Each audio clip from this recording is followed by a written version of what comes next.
नमस्कार। आम आदमी पार्टी के सांसद संजय सिंह को प्रवर्तन निदेशालय यानी कि ईडी ने गिरफ्तार कर लिया। गिरफ्तारी की पुष्टि भी हो चुकी है। ईडी ने सुबह संजय सिंह के घर पर छापा मारा। कई घंटे की पूछताछ के बाद संजय सिंह को गिरफ्तार कर लिया गया है। ये गिरफ्तारी दिल्ली की आबकारी नीति में हुए कथित घोटाले को लेकर हुई है। इस कथित घोटाले के केस में दिल्ली के पूर्व मुख्यमंत्री मनीष सिसोदिया पहले से जेल में हैं। दिल्ली के पूर्व स्वास्थ्य मंत्री सत्येंद्र जैन भी एक अन्य घोटाले के आरोप में गिरफ्तार किए जा चुके हैं। फिलहाल वो जमानत पर है। दिल्ली के मुख्यमंत्री अरविंद केजरीवाल ने संजय सिंह की गिरफ्तारी पर सवाल उठाते हुए इसे गैरकानूनी बताया है। वहीं भारतीय जनता पार्टी ने कहा है कि सच छुप नहीं सकता। संजय सिंह की गिरफ्तारी के बाद आम आदमी पार्टी ने अपने आधिकारिक एक्स यानी ट्विटर हैंडल पर उनका एक बयान जारी किया है। इसमें संजय सिंह ने कहा है, मरना मंजूर है, डरना मंजूर नहीं। संजय सिंह के पिता दिनेश और मां राधिका सिंह की भी प्रतिक्रिया सामने आई है। दिनेश सिंह ने कहा है, मैंने उनसे यानी कि संजय सिंह से कहा, तुम जेल जाओ, घबराना नहीं, ईडी को कोई सबूत नहीं मिला है, लेकिन उन्हें गिरफ्तार करने का आदेश था, उन्होंने गिरफ्तार कर लिया। उनकी मां राधिका सिंह ने कहा, मेरे बेटे ने जाते हुए हमसे यानी परेशान न होने के लिए कहा और बोला कि वो जल्द लौटेंगे। ईडी टीम के साथ जाने से पहले संजय सिंह ने अपनी मां के पैर छूने की तस्वीर भी सामने आई है। बाद में अरविंद केजरीवाल और राष्ट्रीय जनता दल के नेता मनोज झा परिजनों को हौसला देने संजय सिंह के घर पहुंचे। संजय सिंह की गिरफ्तारी के विरोध में आम आदमी पार्टी कार्यकर्ताओं ने प्रदर्शन भी किया है। संजय सिंह के वकील धीरज सिंह ने कहा कि वो इस मामले में जमानत के लिए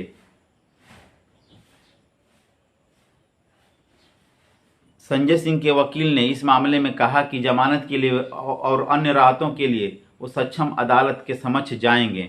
संजय सिंह का नाम कथित शराब घोटाले में दायर ईडी की चार्जशीट में भी आया था। ये चार्जशीट पिछले साल दायर की गई थी। संजय सिंह का नाम व्यापारी दिनेश अरोड़ा के ईडी को दिए गए बयान में आया था। एजेंसी का दावा है कि दिनेश अरोड़ा ने बताया था कि शुरुआत में वो आप नेता संजय सिंह से मिले थे, जिनके जरिए वो बाद में मनीष सिसोदिया से एक रेस्तरां में मिले। इंडियन एक्सप्रेस की एक रिपोर्ट के मुताबिक ईडी की शिकायत में दिनेश अरोड़ा के हवाले से कहा गया है कि संजय सिंह की गुजारिश पर आगामी दिल्ली विधानसभा चुनाव के लिए 82 लाख रुपए का चेक मनीष सिसोदिया को दिया गया था। बुधवार को बीजेपी ने दिल्ली में प्रदर्शन कर अरविंद केजरीवाल का इस्तीफा मांगा है।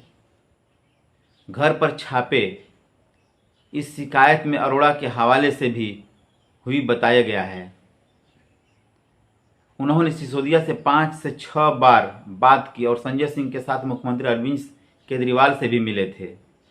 बुधवार सुबह संजय सिंह के आवास पर छापेमारी के बाद दिल्ली के मुख्यमंत्री अरविंद केजरीवाल ने कहा था कि ये छापे एक ऐसी पार्टी यानी बीजेपी के बदहवास कोशिश है जो अगला चुनाव हारने जा रही है।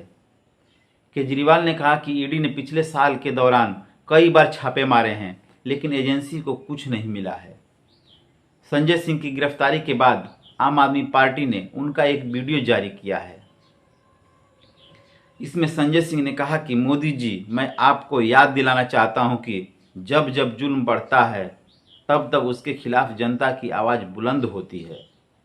मुझे मरना मंजूर है, डरना मंजूर नहीं है। चाहे जितनी यातनाएं मुझे दी जाए, मैं नरेंद्र मोदी सरकार के भ्रष्टाचार, अदानी के महाघोटाले के खिलाफ बोलता रहूंगा। दिनेश अरोड़ा दिल्ली शराब घोटाले के अभियुक्तों में से एक हैं।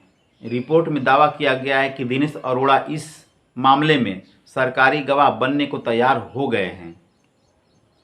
भारतीय जनता पार्टी ने बुधवार को दिल्ली में कई पोस्टर लगाए, जिनमें दावा किया गया है कि सरकारी गवाह की गवाही के बाद केजरीवाल को इस्तीफा दे देना चाहिए। रिपोर्टों के मुताबिक दिनेश अरोड़ा ने दिल्ली की राउज एवेन्यू कोर्ट में सरकारी गवाह बनने के लिए आवेदन दिया है और कहा है कि वो जानकारियां देने के लिए तैयार हैं। अरोड़ा ने कहा कि वो अदालत के सामने सभी तथ्य रखने के लिए तैयार हैं। अरोड़ा को हाल ही में कथित शराब घोटाले मामले में जमानत मिली है। कथित घोटाले के संबंध में दर्ज एफआईआर में सीबीआई ने दिनेश अरोड़ा को अभियुक्त बनाया था। उनकी पहचान राधा इंडस्ट्रीज के निदेशक की बताई गई है और उन्हें एफआईआर में मनीष सिसोदिया का सहयोगी बताया गया है। दिनेश अरोड़ा दिल्ली के चर्चित रेस्तरां कारोबारी हैं। उनके हौज खास में कैफे भी हैं। वो national restaurant association of India के सदस्य भी हैं। एसोसिएशन की वेबसाइट के मुताबिक अरोड़ा के रेस्तरां दिल्ली की सभी प्रमुख जगहों पर दिल्ली के मुख्यमंत्री और आम आदमी पार्टी के संयोजक अरविंद केजरीवाल ने संजय सिंह के गिरफ्तारी को गैरकानूनी बताया है। सोशल मीडिया प्लेटफॉर्म एक्स यानी कि ट्विटर पर केजरीवाल ने लिखा है कि संजय सिंह की गिरफ्तारी बिल्कुल गैरकानूनी है। ये मोदी जी की बौखलाहट दर्शाता है। चुनाव तय ये कई विपक्षी नेताओं को गिरफ्तार करेंगे। दिल्ली सरकार के मंत्री सौरभ भारद्वाज ने संजय सिंह की गिरफ्तारी को लेकर केंद्र सरकार की मोदी सरकार पर सवाल उठाए हैं। भारद्वाज ने कहा कि बिना किसी सबूत और बिना किसी ठोस कारण के संजय सिंह को गिरफ्तार किया गया है। इससे ये साबित होता है कि प्रधानमंत्री जानते हैं कि वो चुनाव हार रहे हैं। ये निराशा, हार का डर और बौखलाहट है जिससे इस तरह के उल जुलूल काम केंद्रीय सरकार केंद्रीय एजेंसियों से करा रही है। दिल्ली की एक और मंत्री आतिशा ने दावा किया है कि इस मामले में केंद्र सरकार के अधिकारी अब तक 1 रुपये का भ्रष्टाचार साबित नहीं कर सके हैं। बीजेपी ने क्या, कहीं दिल्ली बीजेपी ने इस कथित घोटाले को लेकर आज आम आदमी पार्टी के दफ्तर के खिलाफ प्रदर्शन करने केजरीवाल के इस्तीफे की मांग की है।